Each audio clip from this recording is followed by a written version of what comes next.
Functions को हम लोग अपनी फाइल के साथ में जो हमारी टेबल हमने बनाई थी उनके साथ में एग्जीक्यूट करके देखेंगे। जैसे यहाँ पे एक पर्टिकुलर स्टेटमेंट दिया गया है, सेलेक्ट लोअर कस्ट name comma upper email from customer table. तो जैसे अब हम इसको एग्जीक्यूशन में देखते हैं, अगर हम लोग इसी तरीके से इसको एग्जीक्यूट करते हैं, सेलेक्ट लोअर केस में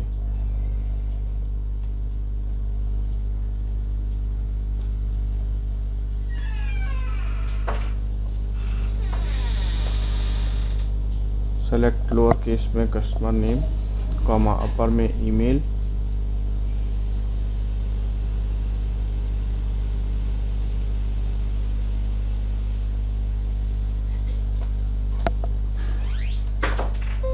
सेलेक्ट लोअर में कस्ट नेम कॉमा अपर में ईमेल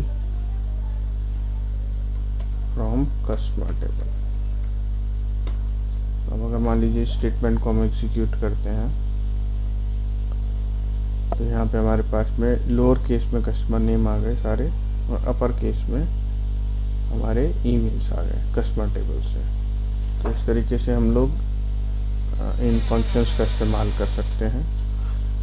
नेक्स्ट हमारे पास में दिया गया है, display the length of email and part of the email from the email ID from the character @ note do not print @ मतलब हमें @ प्रिंट नहीं करना है, @ के पहले के कैरेक्टर्स को हमने प्रिंट कराना है।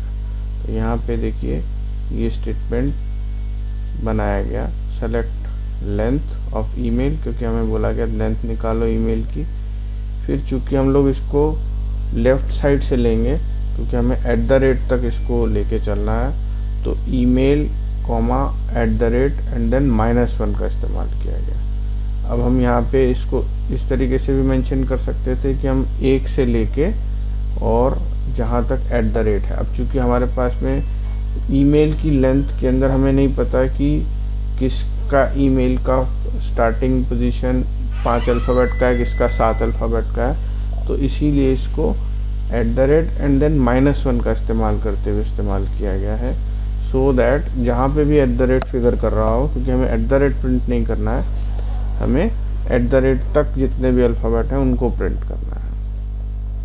तो हमने यहाँ पे select length email comma left से लेते हुए स्ट्रिंग हो गई ईमेल, फिर NSTR का इस्तेमाल किया, चाहे हम मिड का इस्तेमाल करते, ईमेल कॉमा @ ये हमारी पोजीशन हो गई, और -1 करने से वो उसको उल्टे से प्रिंट करेगा, यानी कि @ से पहले से प्रिंट करेगा।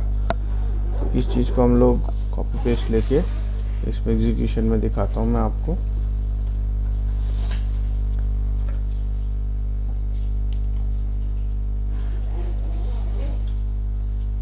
तो अगर हम इसको एग्जीक्यूट करते हैं तो यहाँ पे हमारे पास में लेंथ आ गई 18, 19, 19, 19, और यहाँ अमित साहा 2, रेनू MA 4V123, गुर_सिंह। इसको अगर मैं सिंपली ईमेल के साथ में दिखाऊं कि इस समय में हमारी ईमेल क्या है, तो मैं स्टेटमेंट को चेंज करके simply length of email and email from customer, इसको मैं एग्जीक्यूट करता हूं, तो आप यहां पे देख पाएंगे, ये देखिए @gmail, @hotmail, @yahoo.com, @yahoo.com, और उससे पहले के अल्फ़ाबेट उसने हमारे को यहाँ पे शो कर दी, और जो इनका साइज़ है वो यहाँ पे इसमें आ ही रहा है। तो इस तरीके से हम लोग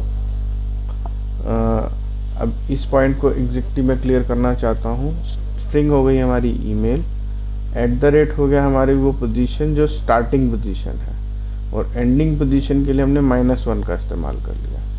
तो जो स्टार्टिंग पोजीशन @ है उसको एक्सक्लूड करते हुए यहाँ पे हम लोग उल्टे से इस चीज़ को दिखा रहे थे, इसलिए ये -1 का इस्तेमाल किया गया है, जो हम लोगों ने लिस्ट के केस में भी समझा था कि अगर हम -1 का इस्तेमाल करते हैं तो वो पीछे से या उल्टे से इसको पढ़ना शुरू करता है। तो इस वजह से -1 देने की वजह से @ को छोड़ते हुए उससे पहले के जितने भी अल्फ़ाबेट्स हैं वो हमारे को यहाँ पे शो कर रहा है। आगे बढ़ते हैं।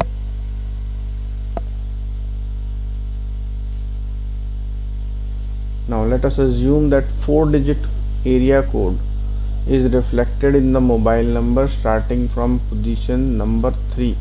For example, 1851 is the area code of mobile number. जैसे मान लीजिए यहाँ पे दिया हुआ है 981851, तो ये 1851 जो है वो एरिया कोड है। अगर हम ऐसा प्रिज्यूम कर लेते हैं तो हमें एक ऐसी एसक्यूएल क्वेरी लिखनी है जिसके अंदर कस्टमर जो कि रोनी में रह रहे हैं उनका एरिया कोड हमें दिखाना है। यानी कि 2 कंडीशन है, पहले तो हमें एरिया कोड निकालना है मोबाइल नंबर के बीच में से, और फिर जो लोग रोनी में रह रहे हैं सिर्फ उन्हीं का ही डिस्प्ले कराना है एरिया कोड। तो जैसे यहाँ पे देखा स्टेटमेंट सेलेक्ट मिड फ़ोन हमारा हो गया जो हमारा फ़ोन नंबर है, 3rd पोजीशन यानी कि 981 ये 3rd पोजीशन, और उससे 4 अल्फ़ाबेट 1851 4 है, तो 4 हमने यहाँ पे पिक किया। फ्रॉम कस्टमर वेयर कस्ट ऐड, तो कस्ट ऐड लाइक, अब चूँकि रोहिणी बीच में कहीं पड़ेगा, स्टार्टिंग में हाउस नंबर वगैरह कुछ होगा, तो इसलिए लाइक स्टेटमेंट का इस्तेमाल करते हुए परसेंटेज का इस्तेमाल करते हुए कि पहले क्या है पता नहीं, बाद में क्या है पता नहीं, बट बीच में रोहिणी है, तो उस चीज़ को यहाँ पे रख के और फिर हमारे को उस पर्टिकुलर कस्टमर का एरिया कोड निकाल के दिखाओ। तो अब यहाँ पे इसको तुम इस तरीके से भी समझ सकते हो कि मान लीजिए आपको नहीं पता कि किसी कस्टमर का जो रोनी में रहता है रोनी का एरिया कोड क्या है, तो आप इस तरीके से स्टेटमेंट बना के और एग्जीक्यूट करके वो चीज़ निकाल सकते हो। जैसे इस केस में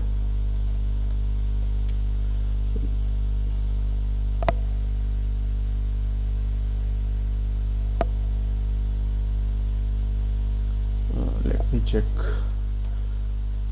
डिस्क कस्टमर,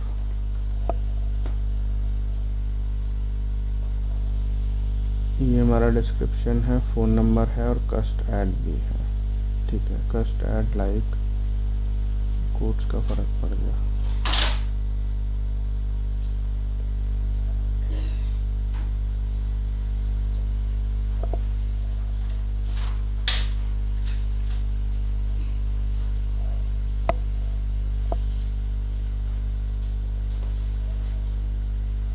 तो ये हमारे पास में सिंगल कोट्स नहीं डबल कोट्स लगाने पड़ेंगे, और परसेंटेज सिंबल से हमने रोनी का ये चीज़ निकाल लिया है। अब अगर मान लीजिए हम किसी और का देखना चाहते हैं तो पहले हमें देखना पड़ेगा कस्टमर डेटा में डेटा क्या है जो हमारे को कुछ इन्फॉर्मेशन दे सकता है। सेलेक्ट स्टार फ्रॉम कस्टमर, तो यहाँ पे हमारे पास में देखिए पीतमपुरा है, साकेत है, रोहिणी है, मयूर विहार है, सभी अलग अलग हैं। तो अगर मान लीजिए मैं यहाँ पे इंस्टेड ऑफ रोनी मैं साकेत को पिक करता हूँ, तो साकेत में जो हमारे पास में डेटा है वो हमारे पास यहाँ पे आ जाएगा। तो इस स्टेटमेंट को फिर से एग्जीक्यूट करें तो इस समय में एरिया कोड हमारे को यानी कि जो 3rd अल्फ़ाबेट है वो 2768 फ़ोन नंबर में दिखा रहा है। तो यहाँ देखिए जो साकेत का जो कस्टमर है उसका एरिया कोड 2768 यहाँ पे हमारे पास में 3rd अल्फ़ाबेट से दिखा रहा है कि जो उसके फ़ोन नंबर में 3rd नंबर पे जो न्यूमरल्स हैं और 7th न्यूमरल तक जो जा रहा है वो यहाँ पे हमारे पास में 2768 है। तो यहाँ पे एक्चुअल में आप लोगों को ये सब दिखाने के पीछे मकसद क्या है कि किस तरीके से हम इन फंक्शंस का इस्तेमाल अपने डेटा को माइन करने के लिए अपने जो डेटाबेस में हमारे पास जो डेटा पड़ा हुआ है उसको निकालने के लिए इस्तेमाल किया जा सकता है।